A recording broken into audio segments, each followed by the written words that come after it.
Alô você, o nosso vídeo já vai começar.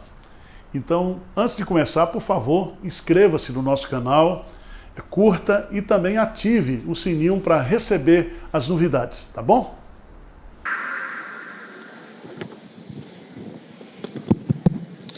Bom dia, irmãos. Vamos abrir a palavra de Deus na carta de Paulo aos Efésios.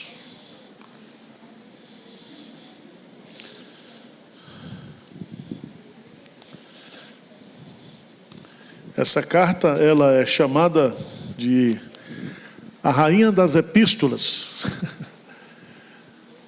A Rainha das Epístolas. Nós temos 27 livros no Novo Testamento, 21 livros são epístolas, são cartas. As cartas, elas fazem parte de um gênero literário do primeiro século. E elas tinham um cunho de autoridade, né? Quando uma autoridade estabelecia um decreto, uma lei, ou queria enviar uma decisão solene, mandava através de carta. As cartas, elas seguem um padrão muito simples. Elas têm um prefácio, uma saudação. Nesse prefácio você tem o remetente, os destinatários e a saudação. Aí você tem um corpo da carta. Esse corpo da carta, geralmente, nas cartas de Paulo, está dividido em uma parte de doutrina, outra parte de prática. Por exemplo, Efésios tem 6 capítulos. Os 3 primeiros capítulos de Efésios, Paulo vai dar doutrina. A partir do capítulo 4, 5 e 6, ele vai ensinar como colocar em prática essa doutrina. A carta aos Efésios, ela faz parte das 4 cartas que foram escritas por Paulo quando ele estava em prisão.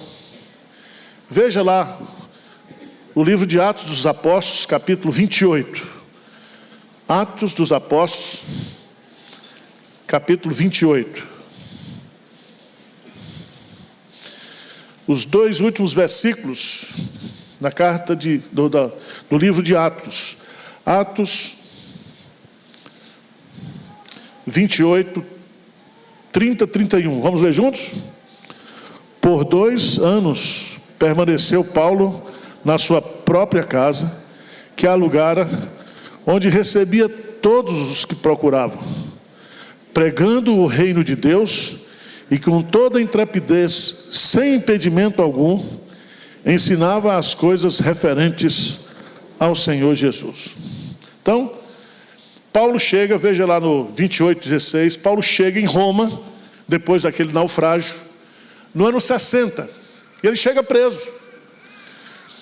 Mas lá, diz no versículo 16, uma vez em Roma, foi permitido a Paulo morar por sua conta, tendo em sua companhia o soldado que o guardava. Então era uma prisão domiciliar. Eu não sei se o Supremo Tribunal Federal mandou botar uma tornozeleira nele, mas ele estava preso dentro de casa.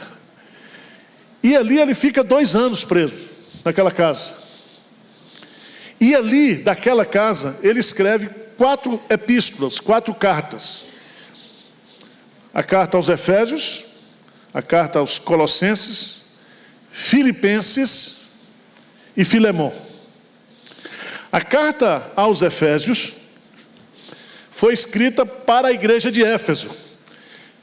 Igreja essa que foi fundada por Paulo, está lá em Atos capítulo 19, na sua 3ª viagem missionária. Ele planta essa igreja em Éfeso, juntamente com o casal Áquila e Priscila. E no capítulo 19 registra-se que Paulo ficou ali um período de 3 anos. E de Éfeso ele conseguiu evangelizar toda a Ásia Menor, que hoje seria o sul da Turquia. E dentro dessa cidade tem a cidade de Éfeso. Quem quiser ir para a Turquia hoje, fazer um passeio, Você pode ir lá, eu tive lá alguns anos atrás, eles estão escavando a cidade de Éfeso. E é realmente como é que se dá isso para escavações? Como é que é o nome que usa? Hein? Sim. Mas é um sítio arqueológico, né? E tem lá. Eu já falei aqui na aula passada as informações sobre a cidade de Éfeso. Ela era a capital romana na Ásia Menor. Era a cidade portuária, cidade muito importante. Uma cidade onde estava uma das maravilhas do mundo, que era o templo, a deusa Diana. E era uma cidade progressista. Lá tinha também uma grande biblioteca. E eu reparei lá que na biblioteca tinha uma saída para ir para o templo. Os maridos diziam para a mulher: vou para a biblioteca. E lá fugia para o templo da deusa Diana, porque tinha as prostitutas cultuais. E a forma de adorar era praticando sexo. Então a turma era consagrada, dedicada à deusa, né? Por isso que Paulo vai tratar desse assunto. Você vai descobrir na carta aos Efésios, Paulo dizendo que antes, outrora, vocês andavam assim, mas agora vocês devem andar assim. Esse verbo andar aparece mais de 20 vezes nessa carta aos Efésios. A discussão é: qual é o tema dessa carta? Vamos ler aí. Paulo, apóstolo de Cristo Jesus, por vontade de Deus, aos santos que vivem em Éfeso e fiéis em Cristo. Graça a vós outros e paz da parte de Deus, nosso Pai, e do Senhor Jesus Cristo. Então, nós temos um remetente, ele se identifica, é Paulo, apóstolo de Cristo Jesus. E ele vai se identificar como um apóstolo fora do tempo. Ele não participou daquele chamado dos 12. Mas, dá um pulinho lá, por favor, em 1 Coríntios, capítulo 15. 1 Coríntios, capítulo 15.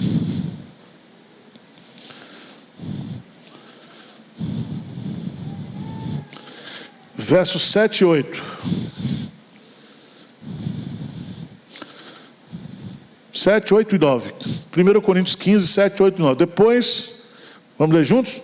Depois foi visto por Tiago, mais tarde por todos os apóstolos, e afinal, depois de todos, foi visto também por mim, como por um nascido, porque eu sou o menor dos apóstolos, que mesmo não sou digno de ser chamado apóstolo, pois persegui a igreja de Deus. Um dos pré-requisitos para ser apóstolo era ter vivido com Jesus no ministério e ter sido testemunha ocular da ressurreição, do Cristo ressurreto.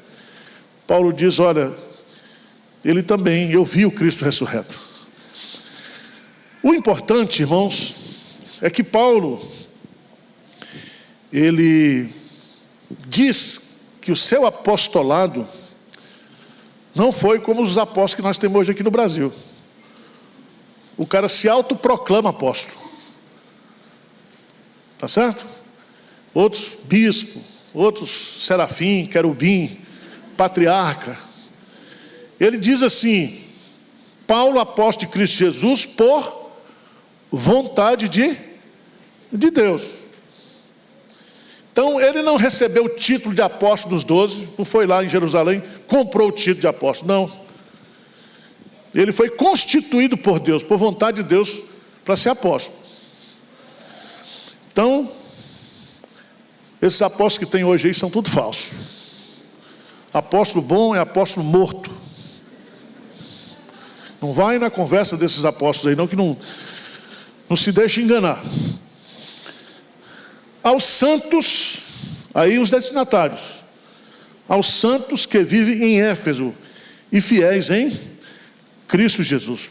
Paulo vai usar sempre essa expressão santos aplicado aos irmãos. Primeiro eram discípulos, é isso? Depois, pela primeira vez em Antioquia, foram chamados cristãos.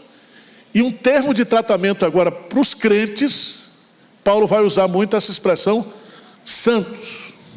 Santos aqui não significa perfeito. Esses santos, eles não vivem em Marte.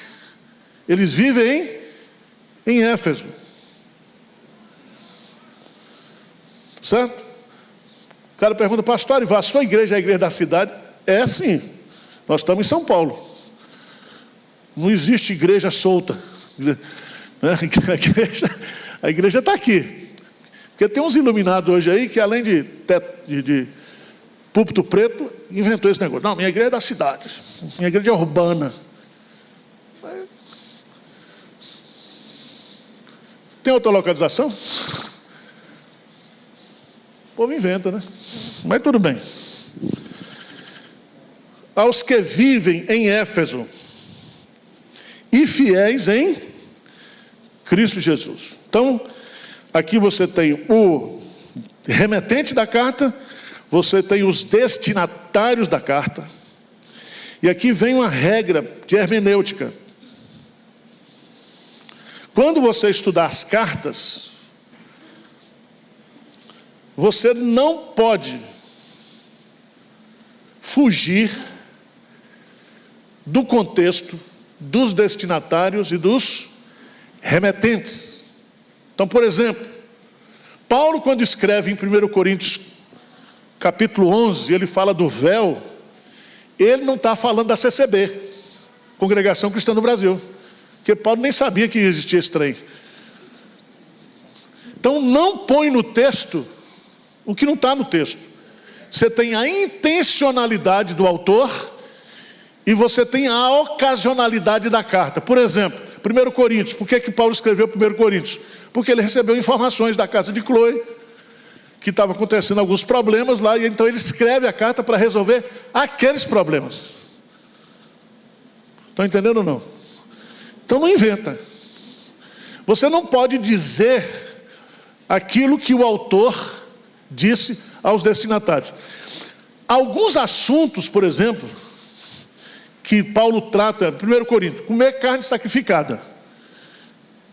Hoje nós não temos isso. Por quê? Porque lá em Corinto havia os cultos, os sacrifícios, e depois levava a carne para o açougue. E vendia. Eu já contei a vocês aqui do acarajé, eu sou baiano. Fui comer um acarajé, disse, olha, isso é comida endemoniada. É endemoniada? Então faz o seguinte, avisa o demônio que ele tem 5 segundos que eu vou dar uma dentada no acarajé. Se ele estiver aí...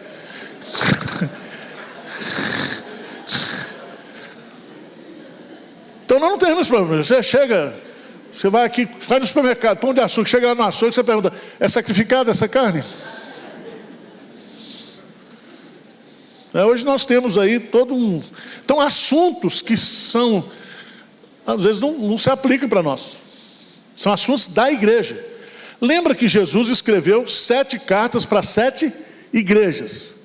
Não foi uma carta circular, porque cada igreja tinha os seus defeitos e as suas virtudes. Tá certo? Então, grava isso aí. Aí vem a saudação, graça a vós outros e paz. Graça e paz resumem todos os dons que nós recebemos em Cristo. A fonte da graça e da paz é divina. De onde vem? Da parte de Deus e do Senhor Jesus Cristo. Pronto. Vamos agora para o primeiro assunto.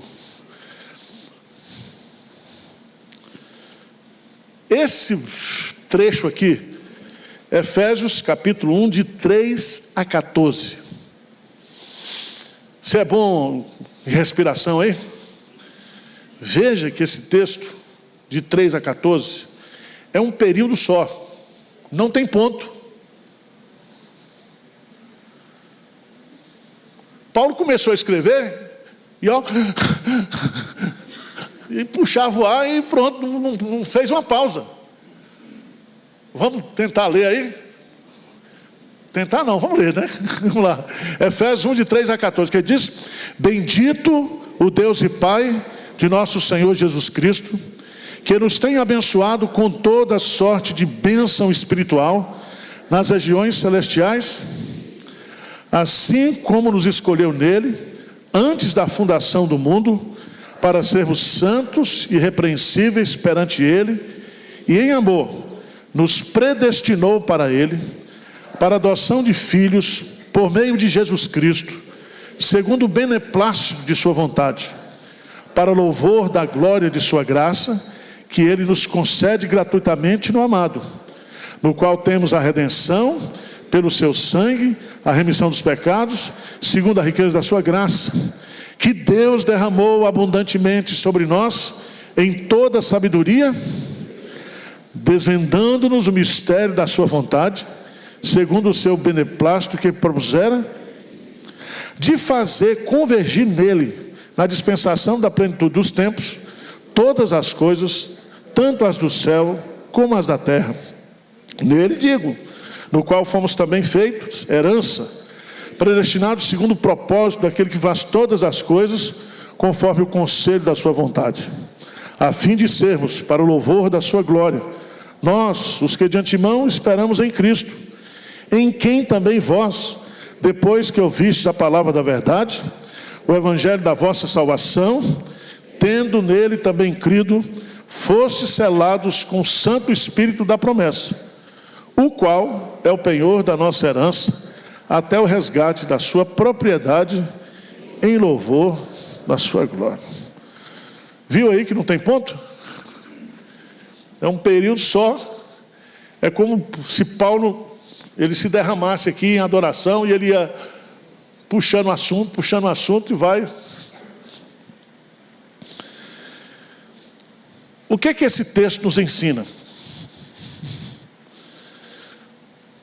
Paulo convida os seus leitores e a nós a louvarmos e a bendizermos a Deus, Deus Pai, Deus Filho e Deus Espírito Santo, pelos seus planos e propósitos, principalmente a salvação que ele nos deu. Veja que nesse texto, Paulo vai enfatizar as três pessoas da Trindade. Veja que no versículo 3 ele fala o Deus e Pai de nosso Senhor Jesus Cristo, e lá no versículo 13 ele vai falar: em quem também vós, depois que ouviste a palavra da verdade, o evangelho da vossa salvação, tendo nele foste o quê? Selados com o Santo Espírito da promessa. Aqui Paulo vai dar a doutrina da salvação. E ele, no versículo 3, ele diz: bendito o Deus e Pai de nosso Senhor Jesus Cristo, que nos tem, é presente contínuo, nos tem, plural, coletivo. Então não existe um crente menos abençoado ou mais abençoado. Ah, eu sou mais... Não, tem isso aqui não. Em Cristo, todos nós somos abençoados com toda sorte de... Então não tem crente meia boca. Você pode até ser, né? Mas do ponto de vista daquilo que Deus fez, a salvação que ele operou em mim, não é diferente da salvação que ele operou no apóstolo Paulo. A fé salvadora que ele deu para Abraão é a mesma que ele deu para mim e para você. Então não existe fé e salvação de primeira ou de segunda qualidade. Vocês estão entendendo ou não? Agora, qual é o segredo da bênção? Eu falei aqui para vocês.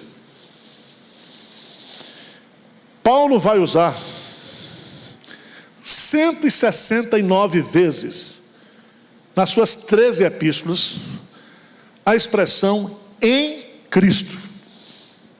Em Cristo. Veja aí, no versículo 3, bendito Deus e Pai do nosso Senhor Jesus Cristo, que nos tem abençoado com toda sorte de bênção espiritual nas regiões celestiais em Cristo. Em Cristo você é nova criatura. Aquele que está em Cristo, nenhuma condenação há para ele. Depois você faz um estudozinho aí e vê em Cristo, em Cristo, em Cristo. Então, essa expressão é o seguinte: qual é o lugar da bênção, irmãos? É a igreja? Depois que eu vim para essa igreja, minha vida... É verdade que em Pinheiros acontece, mas no geral, né? Fazer uma propaganda aqui, em Cristo, não é a igreja o lugar da bênção. O lugar da bênção é em Cristo. Se você está em Cristo, você é uma nova criatura. As coisas velhas se passaram, eis que tudo se fez novo. Tudo é em Cristo. E agora o negócio cabeça. Nós estamos assentados nos lugares o quê? Celestiais. Significa que nós vivemos no mundo espiritual. O pé está na terra, mas nós estamos em Cristo. É cabeça demais para você, né? Mas é isso que ele está dizendo mesmo. Por isso que o maligno não nos toca. Só toca se ele autorizar. Porque nós estamos em Cristo. Então, grife isso aí. Veja que aqui, para dividir didaticamente, Efésios 1, do 3 ao 6, nós vamos aprender que Deus é o autor da nossa salvação. Tudo começa com eleição, predestinação. Pastor, eu não entendo. Você não precisa entender, basta você ser eleito. Ah, por que elegeu um, elegeu? Meu irmão, vai para o Procon Celestial, eu não sei responder. Deus é soberano. E a Bíblia diz que Ele escolheu. E Ele nos escolheu para salvação.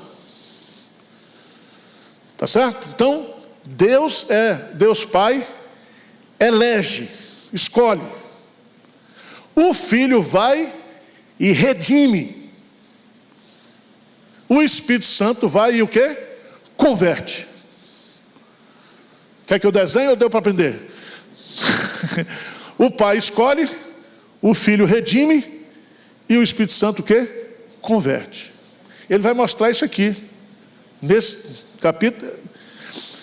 Então a doutrina da salvação envolve as três pessoas da Trindade. Vamos lá.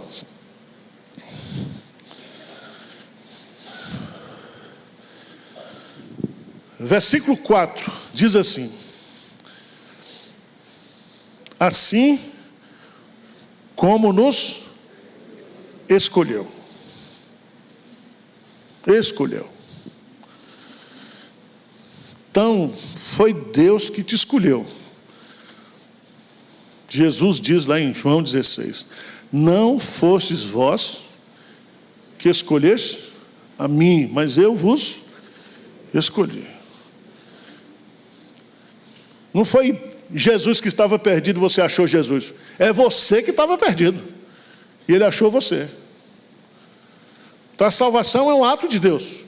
Porque o Filho do homem veio buscar e salvar o que se havia perdido. Essa palavra eleição, o sinônimo dela está aí no versículo 5. Nos predestinou. Todo mundo aqui é bom em português. Destinou antes, predestinou. Então, predestinou é a mesma coisa de elegeu, escolheu.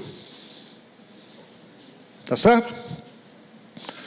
Agora, temos que fazer umas perguntas aqui para o texto. Qual foi o tempo que Ele nos escolheu? O que você acha? Versículo 4. Nos escolheu antes da fundação do mundo. Então grava aí. Ele nos escolheu, aí Spurgeon diz, antes de eu ter nascido, porque depois de nascido eu não escolheria. Ele me escolheu por motivos que eu desconheço, porque eu não vejo em mim nenhum motivo para Ele ter me escolhido. Por isso que, veja aí, nós temos o tempo da escolha,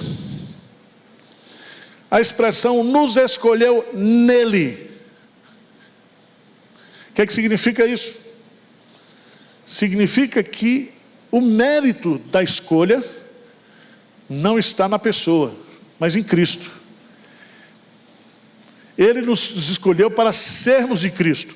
Se você dá uma estudadazinha lá na oração sacerdotal, João 17, você vai descobrir que nós somos presentes que o Pai deu para o Filho.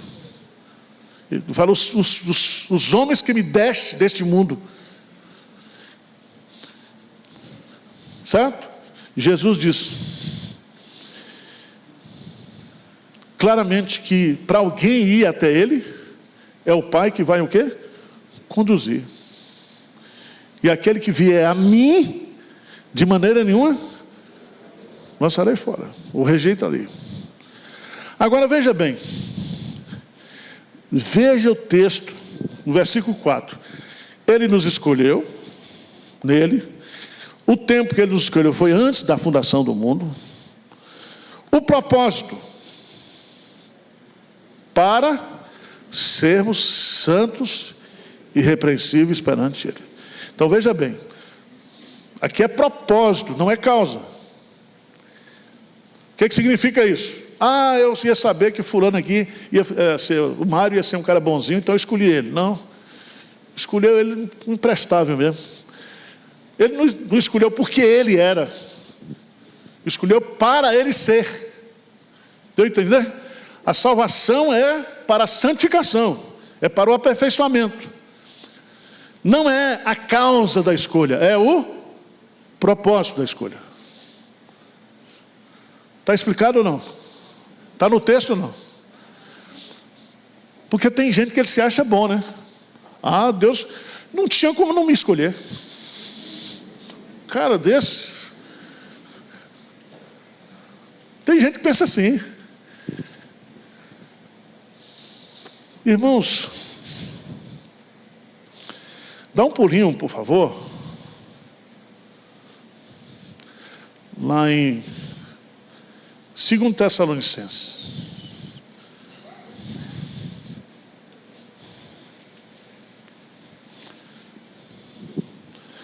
Segundo Tessalonicenses, capítulo 2, versículos 13 e 14. Vamos ler juntos?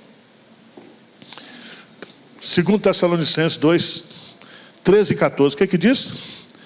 Entretanto, devemos sempre dar graças a Deus por vós, irmãos amados pelo Senhor, porque Deus vos escolheu desde o princípio para a salvação, pela santificação do Espírito e fé na verdade, para o que também vos chamou, mediante o nosso Evangelho, para alcançardes a glória de nosso Senhor Jesus Cristo. Veja que coisa linda. Primeiro, nós devemos dar o quê? Graças a Deus. Então a eleição tem que gerar em mim e você o quê? Gratidão. Tem um pastor aí na televisão que gosta de gritar muito. Não vou falar o nome. Corta aí. Mas ele diz que a doutrina da eleição é a doutrina do diabo. Veja o texto. Devemos sempre dar graças a Deus por vós, amados pelo Senhor. Significa que a doutrina da eleição é a doutrina do amor de Deus.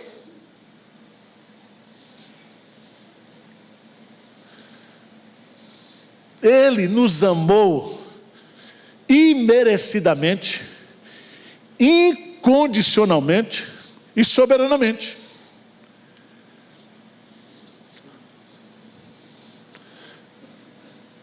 Agora, Ele nos escolheu desde o princípio para quê? Para a salvação. Mas para que houvesse a salvação, teria que ter o agir do Espírito Santo, pela santificação do Espírito. Mas para que o Espírito Santo pudesse produzir essa santificação, você precisava ouvir a pregação da palavra de Deus. Ele diz aí claramente, para que também vos chamou mediante o nosso evangelho. Então Deus escolhe, o Espírito Santo redime, o Espírito Santo não, Jesus redime, e o Espírito Santo o quê? Converte. Mas como é que o Espírito Santo converte uma pessoa? A fé vem pelo ouvir e ouvir a palavra de Deus. Jesus diz: ide por todo mundo e pregai o evangelho a toda criatura. Se eu tivesse o livro da vida, tivesse escapulido lá do céu, uma cópia, eu não ia pregar para todo mundo, só ia pregar para os eleitos. Mas para que não houvesse injustiça, o cara diz: também eu não era eleito. Não, mas você ouviu, e você podia ter tomado a decisão. Por que você não tomou a decisão? Então a pregação serve tanto para o chamado do eleito, mas serve também como forma de condenação. Ele veio para os seus, mas os seus não o receberam. Mas todos quanto receberam, deu-lhes o poder de serem feitos filhos de Deus. Então, irmãos, vamos voltar para Efésios. Deus escolheu. Deus escolheu.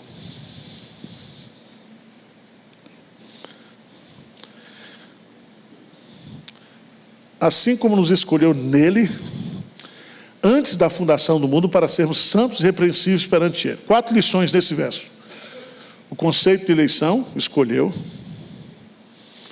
E ele escolheu tendo em vista o seu próprio interesse. Ele nos escolheu para si. O tempo da eleição, antes da fundação do mundo, ou antes da criação ou da eternidade. O objeto da eleição, nos escolheu. Isso é, os santos e fiéis, os crentes em Jesus. 4, o propósito da eleição. A eleição produz a salvação, a santificação e a glorificação do escolhido. A salvação começa com a conversão, com a regeneração. Mas a pessoa que é regenerada, ela vai crescendo em santificação. Até ser o quê? Glorificada. A glorificação é o término do processo de santificação. Ajudou vocês ou não? Está entendendo, gente, ou não? Deus nos tem abençoado, Deus que nos escolheu, Deus que nos predestinou.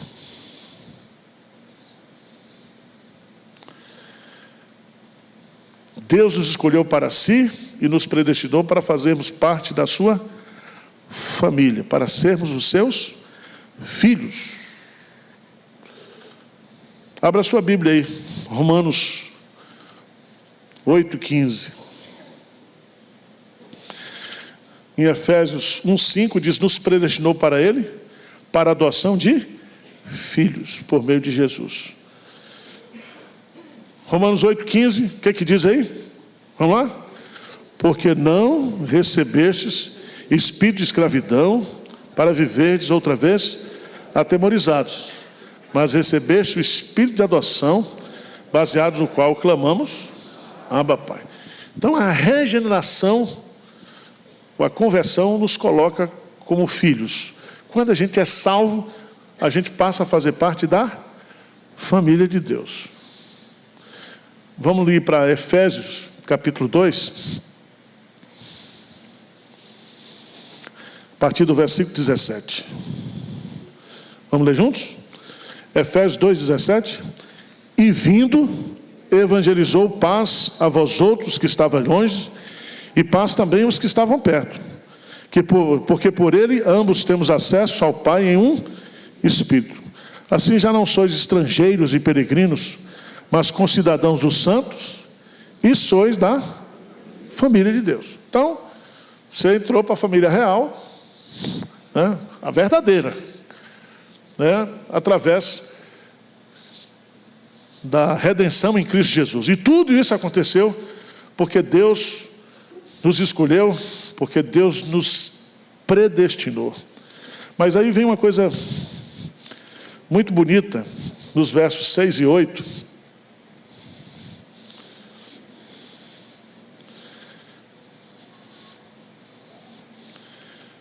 Os escolhidos, ou os predestinados por Deus, recebem de forma incondicional e merecida a graça de Deus, a graça salvadora.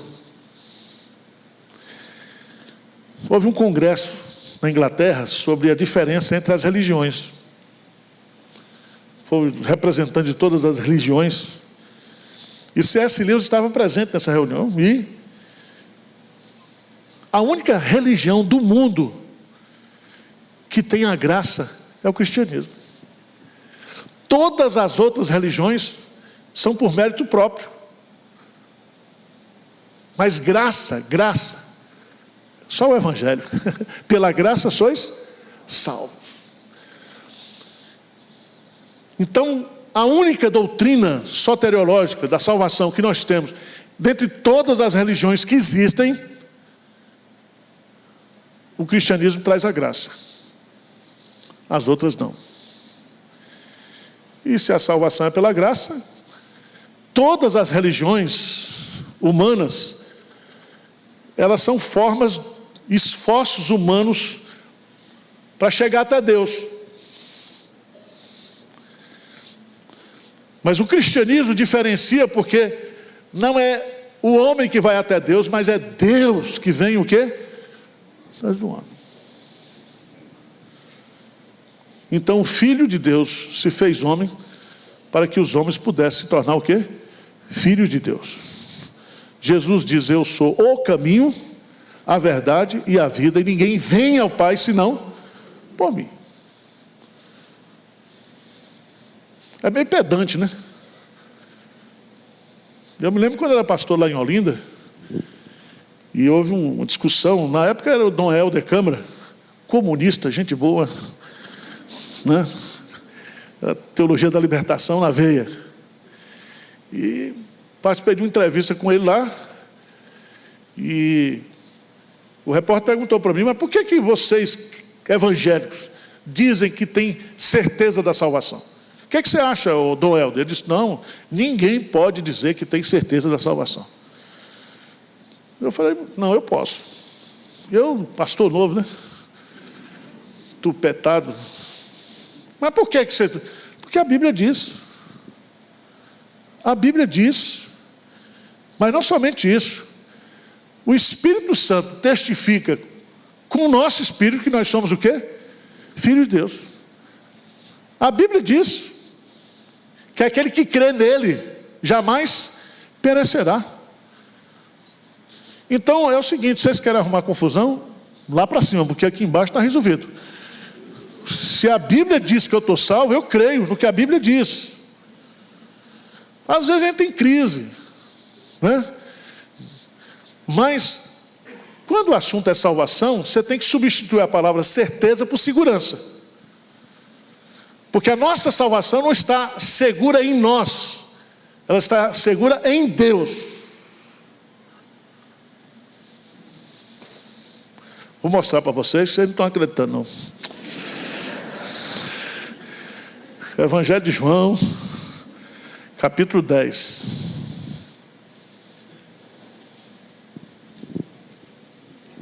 Versículo 26. O que diz aí?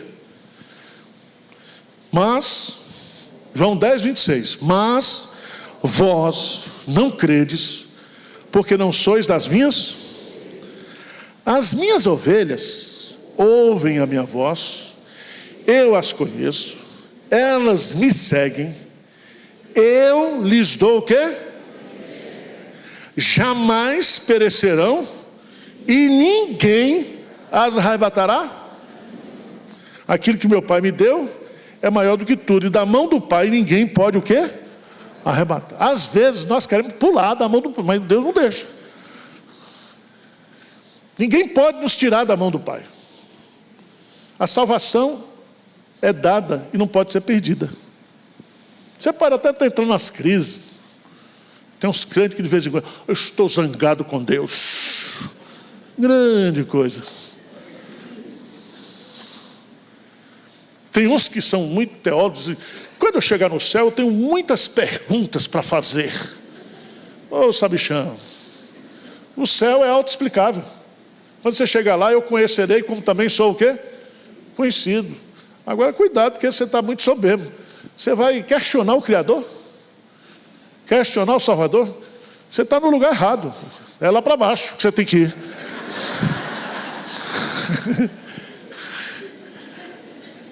Não tem gente assim? Tem uns caras que são inteligentes demais. Meu irmão, menos. Deus nos escolheu para a salvação. Então, vamos dar graça a Deus por isso. E não vamos nos achar superior um ao outro. Nós somos calvinistas, reformados. Grande coisa. Não foi Calvino que morreu por você? Foi? Figura histórica, somos reformados, somos mais. Isso não vale nada para a salvação. Está entendendo o que eu estou dizendo? E tem uns irmãos que se convertem nessas igrejas, mesmo erradas assim, que pregam o evangelho meio torto, mas Jesus diz, as minhas ovelhas, o quê?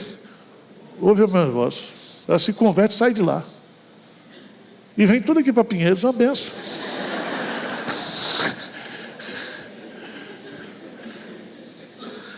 E vem mesmo. O Espírito Santo age onde ele quiser. Ele converte onde ele quiser. Porque tem gente, tem uns irmãos que eles têm os copyright do Espírito Santo. Não, nós somos pentecostais. Não é assim não, filho. Não é assim. Não é do meu jeito, é do jeito de Deus. Então aqui, Deus nos tem abençoado. Deus nos escolheu. Deus nos predestinou. Deus derramou a sua graça sobre nós. Versículo 11. Deus fez tudo conforme o conselho da sua vontade. Então os planos são deles, os decretos são dele, a hora e o horário é dele. Ele faz tudo conforme os seus planos.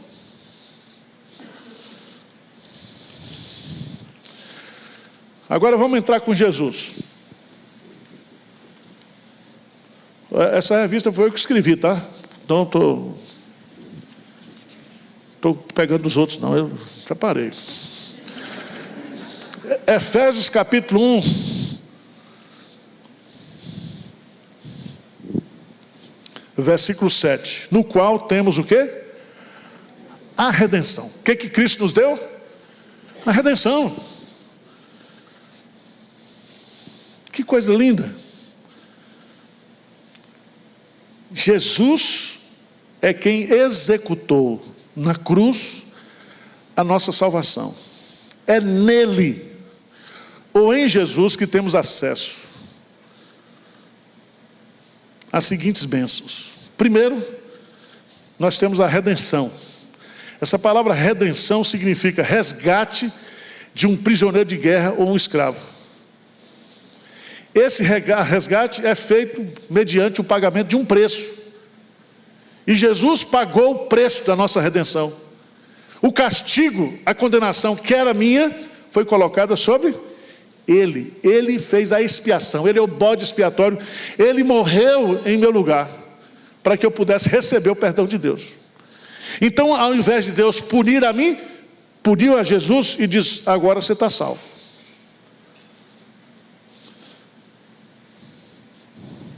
Entenderam ou não? Mas além da redenção, nós temos a adoção de filhos, no versículo 5. A eleição tem como objetivo a adoção. E isso só pode acontecer através da pessoa de Jesus. Jesus. Versículo 7. Por favor, 1:7. No qual temos a redenção pelo seu sangue, a remissão o quê? Dos pecados. Então, vou pegar o Benjamin aqui. Você tem quantos anos, Benjamin? 82. 82 anos de pecado é muito, né?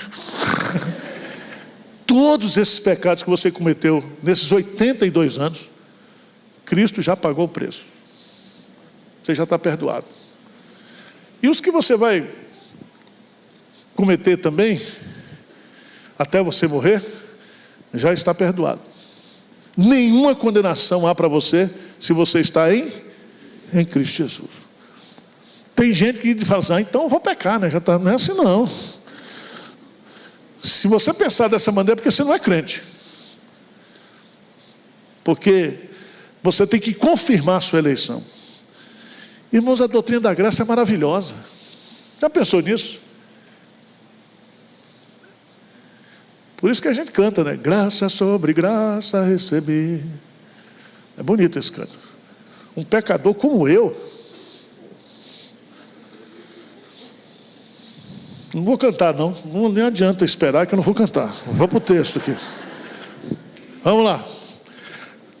Em Jesus nós temos a adoção de filhos, em Jesus nós temos a redenção, em Jesus nós recebemos a remissão dos nossos pecados. Versículo 9 e 10 diz que em Jesus tudo será unificado. Diz que Deus, segundo o seu beneplácito, versículo 9, que propuseram em Cristo de fazer convergir na dispensação da plenitude dos tempos todas as coisas, tanto as do céu como as da terra. Você sabe que nós gememos, a natureza geme por causa do pecado. Quando Jesus voltar, tudo isso vai ser o quê? Restaurado. Restaurado. O pecado trouxe a separação, Cristo vai unificar. Por exemplo, você vai morrer e vai ressuscitar. Porque a morte de Cristo matou a morte. E Ele foi o primeiro que ressuscitou e todos nós, o quê? Ressuscitaremos. E o que é a ressurreição? É a unificação, não vai ter mais morte. Você, quando ressuscitar, vai ter um corpo maravilhoso, corpo ressurreto, e você não vai morrer mais, porque Cristo o quê? Unificou. O que é que o pecado trouxe? Trouxe a separação de Deus, trouxe a separação entre nós, trouxe a separação do corpo e da alma, porque nós não fomos criados para morrer. Por isso que não tem esse negócio de morte bonita, enterro bonito, vai para lá, não existe isso. Ah, pastor, olha, foi tão lindo o culto do enterro do meu pai. Primeiro ele não viu nada. Então não é assim? Não tem, a morte é uma coisa que nós não aceitamos. Não aceitamos, é contra a nossa natureza. Por isso que tirar a vida, só se o cara estiver desequilibrado, porque nós não nascemos para morrer. E nós não queremos morrer. Quem quer morrer aqui? Quer que eu ore? Promova, Senhor, promova. Mas eu não tenho esse poder. Mas a gente luta até o fim para não morrer, sabendo que o céu é melhor. Sabendo que nós vamos ser, quando nós morrermos, ser livres de todos os sofrimentos do pecado. Tudo que o pecado trouxe, a morte vai nos libertar. Por isso que alguns puritanos chamam de a morte como a cura final, a cura total. Por isso que Davi diz, preciosa é aos olhos do Senhor a morte dos seus santos. Eu nem sei porque eu estou dizendo isso, mas vamos lá. Terceiro lugar, versos 13 e 14. Então, o Espírito Santo, hoje, Deus escolheu, predestinou. O Filho redimiu. E agora, como é que isso é aplicado eficazmente? Como é que eu posso, um negócio que aconteceu há 2000 anos atrás, lá em Jerusalém, como é que eu, no século XXI, aqui em São Paulo, desfruto disso? O Espírito Santo. Porque Jesus diz, olha, eu preciso ir, e quando eu for, eu enviarei o Espírito, e ele vai ficar com vocês. permanentemente até o fim. Até o fim da nossa vida, o Espírito Santo está conosco. Até o fim do tempo, o Espírito Santo estará conosco. Amém? Se você não tem o Espírito Santo, é porque você não é de Jesus. Por quê? Veja aí. Versículo 13, vamos ler juntos? Em quem também vós, depois que ouvistes a palavra da verdade, o evangelho da vossa salvação, tendo nele também crido, fostes selados com o Santo Espírito da... Então veja os verbos. Em quem também vós.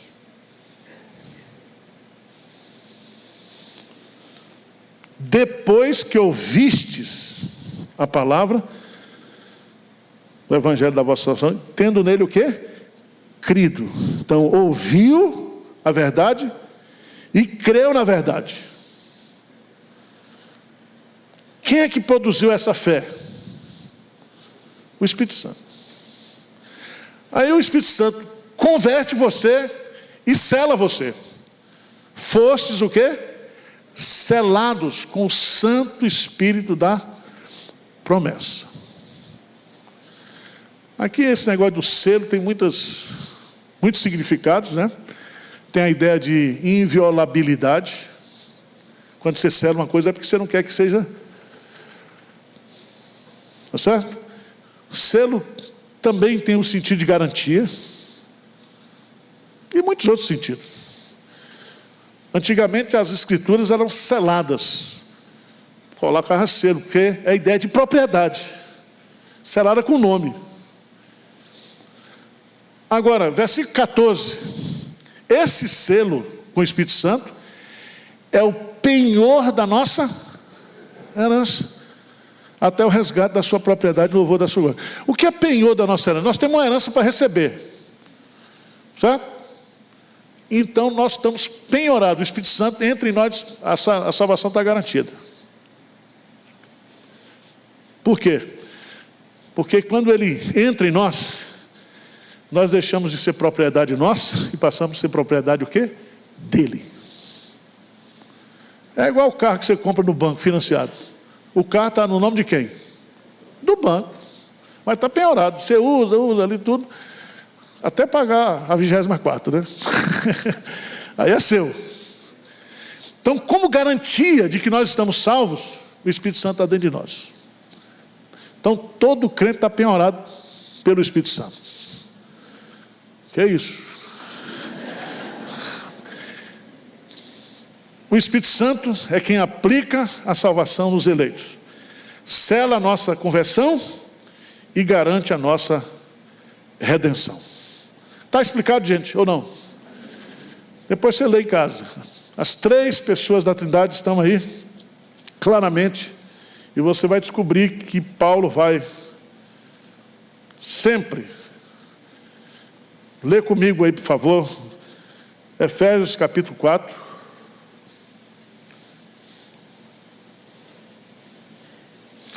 Paulo vai citar de novo a doutrina da Trindade. De 4 a 6. Vamos lá? Vamos ficar de pé para a gente ler, para encerrar? O que diz aí? 4 a 6. De 4 a 6. Há somente um corpo e um espírito, como também fostes chamados numa só esperança. Há um só Senhor, uma só fé, um só batismo, um só Deus e Pai de todos, o qual é sobre todos, age por meio de todos e está o quê? Então aqui inclui assembleano, batista, deu para entender, né? Então não tem primo no reino de Deus, só tem irmão. Vamos orar? Senhor Deus, muito obrigado por tão grande salvação que o Senhor planejou, que o Senhor concretizou e que o Senhor realizou na nossa vida. Nós não somos merecedores de absolutamente nada. Somos pecadores, somos miseráveis pecadores. O nosso coração é inclinado sempre para o mal. mas a tua graça nos alcançou. A tua graça nos sustenta, a tua graça nos liberta, a tua graça nos santifica. Então ajuda-nos, ó Pai, na nossa caminhada cristã, que o Senhor nos guarde do maligno, nos proteja do mal. É a nossa oração em nome de Jesus. Amém. Se você não tem nenhum motivo hoje para bendizer a Deus, motivo circunstancial, bendiga a Deus pela salvação que Ele lhe deu, cara. Você está salvo. Não adianta o homem ganhar o mundo inteiro e perder sua alma. Tá bom? Deus console vocês e anime. Hoje às 14 horas vai ter uma palestra aqui da Aline. Vai falar sobre Israel.